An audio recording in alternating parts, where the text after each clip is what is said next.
Nibon Yegor Caillou. Nibon Yegor Caillou.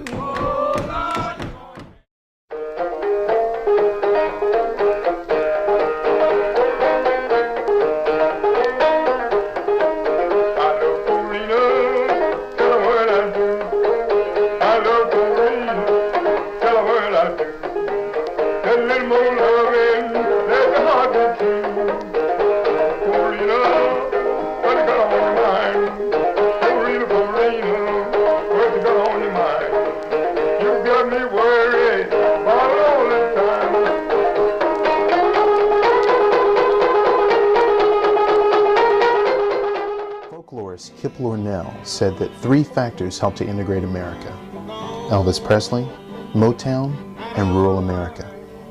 String band music was rural America.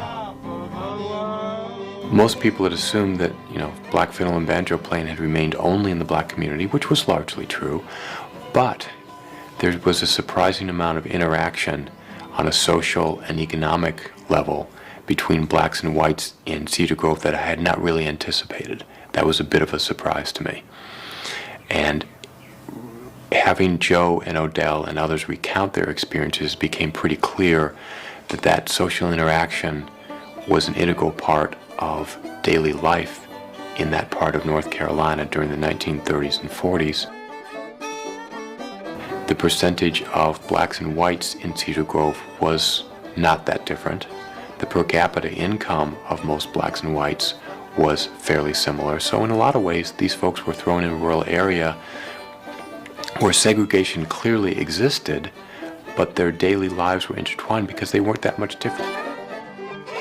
It was interesting that that the music crossed racial borders, even back in Jim Crow times, around the tobacco barns and other places where blacks and whites would play together. And I believe I've heard Joe say that John Arch and them played for dances sometimes as often as 6 nights a week, 3 nights for whites and 3 nights for blacks. The quality of the music and the musicians was paramount to race. If you had a good banjo player who happened to be black and some of his neighbors wanted to play music with him, that was not considered such an odd thing, just because of the nature of the dynamics within the community itself.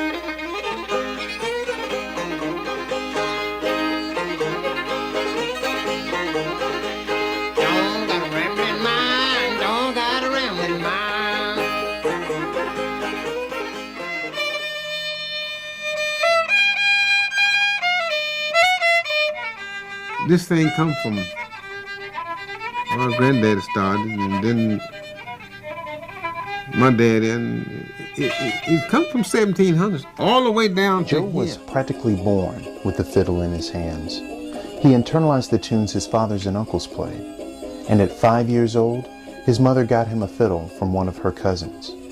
The fact that it had no strings didn't stop Joe from playing it. I did what I had saw my brother do, Chestnut, Odell and Lace and all them grown big boys. They pulled string out of that screen door. They put on the guitar and the banjos and things so they could play. So I pulled me 2 strings out of that screen door and put it on my fiddle. That same night, he mesmerized his family by playing hook and line.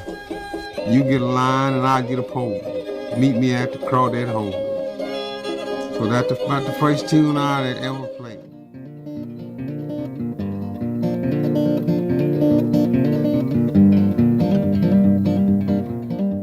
It was the Seeger family who discovered Elizabeth Cotton. She was born about 1892. Her grandmother was a slave. She was only a young thing in her 60s when she came up to Washington from North Carolina and got a job with the Seegers as a domestic help. At that time, she wasn't playing at all and hadn't done for about 40 years. Back home, the preachers had warned her about worldliness and music. The Seegers were to change all that. I'm gonna sing it. Oh, Georgia Book, oh, Georgie Buck. Oh, Georgie Buck said so. Georgie Buck is dead. Last word he said. Didn't want no shortening in his bread. Shortening in his bread. It went swimming in his head. Did you learn your music at home when you were growing up? I learned my music in my home. When I was 11 years old, I went to work and bought myself a guitar. Elizabeth, you wrote one of the most famous folk songs of all time. It's played all over the world and almost every country, called Freight Train. How did you come to write that song? Well, just as I said, I lay in bed at night and he had stewing over on the track, trying to come in. And he said, choo, choo, choo, chicka, chicka, chicka, chicka, chicka, chicka. And I'd go to sleep hearing that the rest of the night. So I guess that gave me a mind to write something about the freight train. Must have.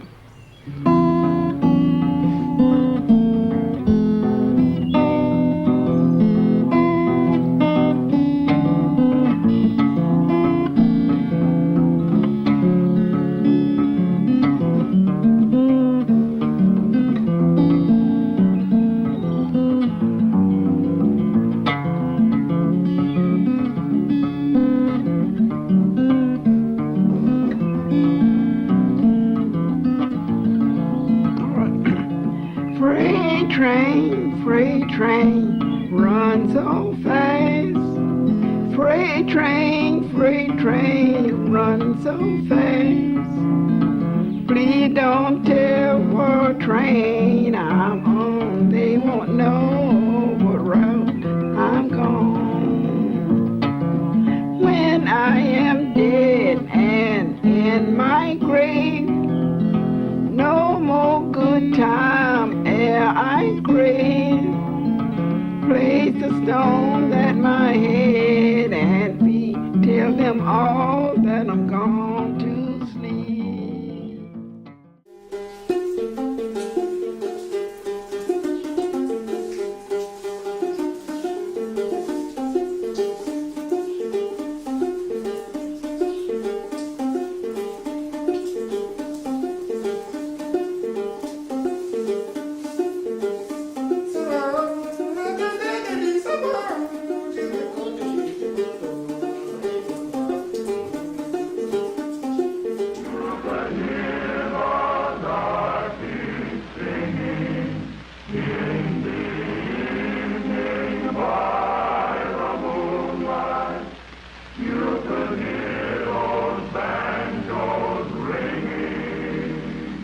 I came from Alabama with my banjo on my knee.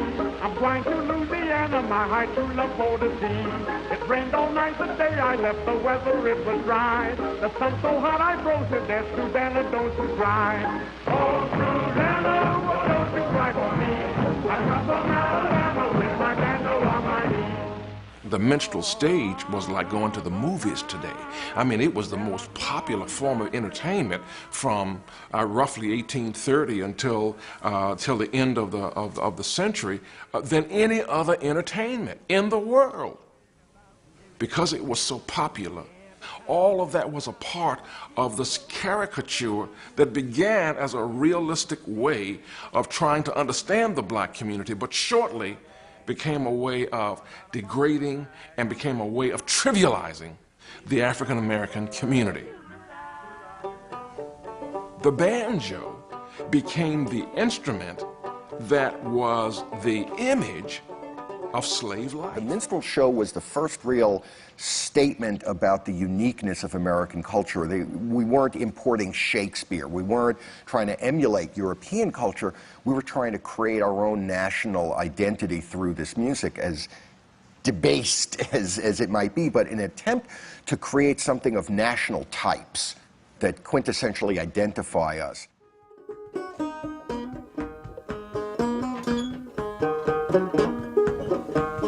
Put poor John back in jail. Said I act like captain for my 15 cents. So the time away. All I want is my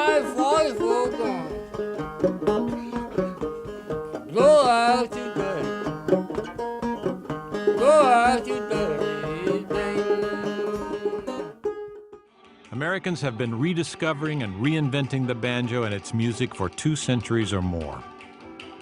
In 2005 and again in 2010, musicians and scholars came to Boone, North Carolina for the Black Banjo Gathering to celebrate the banjo's African, Caribbean, and African American origins. For some, like Rhiannon Giddens, it was a chance to reclaim a musical heritage. All these musicians are all here doing this concert because they believe in the mission. Getting people to know more about where this instrument comes from. Because they ain't here for the money. They ain't here for the glory. Is that better? Oh, man! There's so much history in this music that is not in public view. The good stuff and the bad stuff. The cultural richness of it, the historical richness of it, and then the music itself fills a hole. And if we can get closer to filling that hole, you know, I think everybody is enriched by it. I shall not be moved. I shall not be moved. My country planted by the water. I shall not be moved. On my way to heaven, I shall not be moved. Do you feel like you're trying to reclaim what is, you know, the black part of American traditional music? We just like to play it. Yeah. You know, I think it's really just exposing a new generation, you know, and I don't mean new generation like our age, I mean new generation, you know, my grandparents' age. I mean, you know, like a whole swath of people who haven't either heard this music in a long time or haven't ever heard it or don't know the history of it, you know, and like, you know, both of us, neither of us knew that the banjo was an African-American instrument, you know, growing up. Well, for the people who don't know, why don't you tell them a little bit about the banjo, the history of the banjo? It was for the first 100 years known as only a black instrument. I mean, everybody knew that only slaves or you know, free people of color played that instrument. And then around the early to mid 1800s, white performers started picking it up. The only problem is that they were doing it in blackface. There was a lot of racial humor in America all from the beginning, but it happened to be the Negro combined with the clown happened to become like, it became the thing, and it took it to a whole nother level. And then after the Civil War, once the Emancipation Proclamation came in and then the slaves were more or less free, it took it up a whole other notch with all of the heavy emotions around freeing the slaves and all of the conflicts that were there within the country. And then black people started doing blackface too, on top of that. But then that turned into it was like for us, by us kind of stuff, you know? Yeah. So it's really, there's so many different segments. It's an incredibly complex thing, you know, and to just sort of go, oh, it all sucked, you know, throw it away. I mean, it's just so problematic. And so because it's such a hot button topic, I mean, minstrelsy was like a huge form of entertainment for like 80 years in America. So that's a long time. Yeah. So if you kind of don't want to touch that, you're missing out on a whole bunch of it.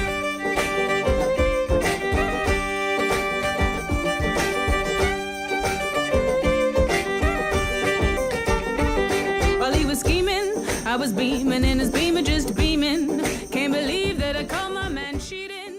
Well, they think of hat axe and they think of very big hair when they think of country, but there's also this other side, this rural side that has the string band music. And then there were also black people in the country that were either listening to it and then early on they were playing it too. And so that's something that our group has been about. It's just opening the field up so that anybody can feel free to play this music and not feel that they're not a part of it or they're excluded.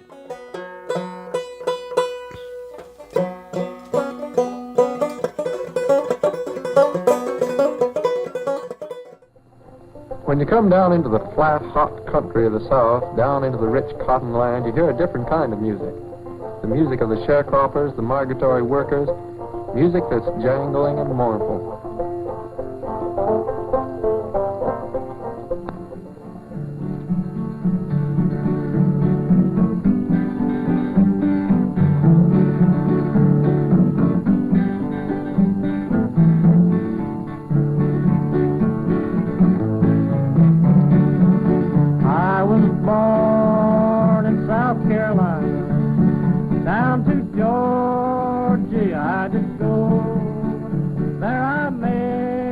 met a fair young maiden, and her name I never did know.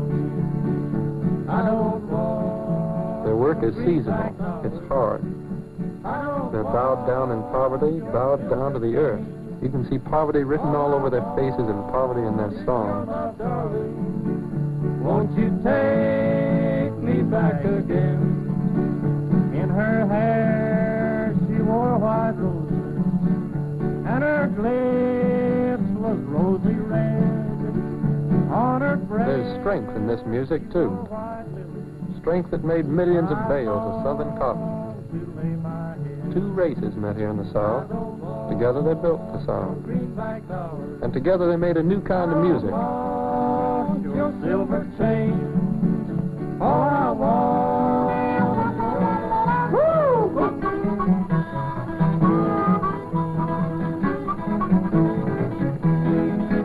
John Henry, when he was a baby, sitting down on his mammy's knee, picked up a hammer in his little right hand. That's gonna be the death of me. That'll be the death of me.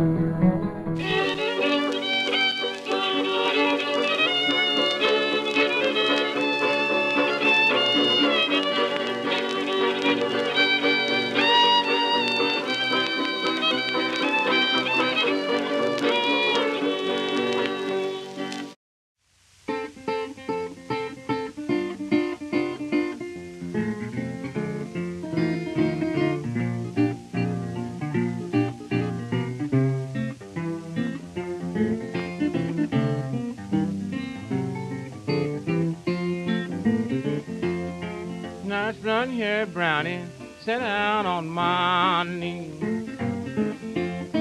Nice run here, Brownie, sit down on my knee. Just pray to the world, babe, how you mistreating me. With each new recording session, A.P. Carter widened his circles, searching for new material.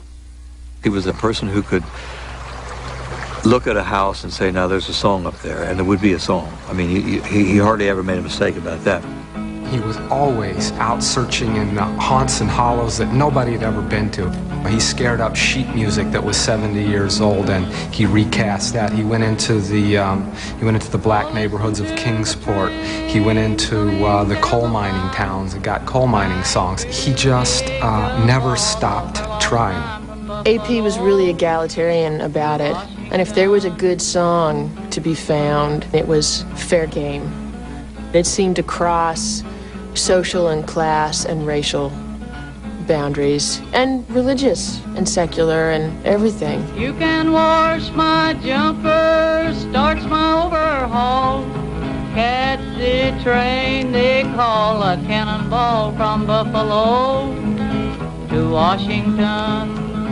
During his travels, A.P. forged an unusual friendship with a man named Leslie Riddle. First time I heard Daddy say he seen him was over on the streets in Kingsport a-singing. He talked to him and went home with him. He used to come to the house, and quite often, you know, A.P. would bring him up and we'd sit around and play, and he really knew a lot of old songs and played a lot of good guitar.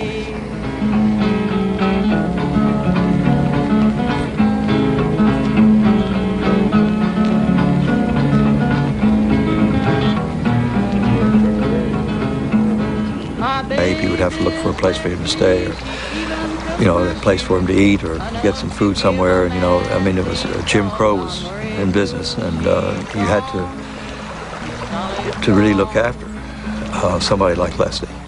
Imagine you're sitting in your house one day, and up walks this 6'2" guy, you know, with a kind of a shake, and his friend Leslie Riddle with one leg, a black fella, and they come to your house and they want to get your songs, and you think, you know, what is this? What is going on here? That's the wonderful thing about American music and American popular culture. It's the mix of this stuff that makes it so wonderful, and in that personal relationship, they help make a whole new kind of music. I'm leaving you.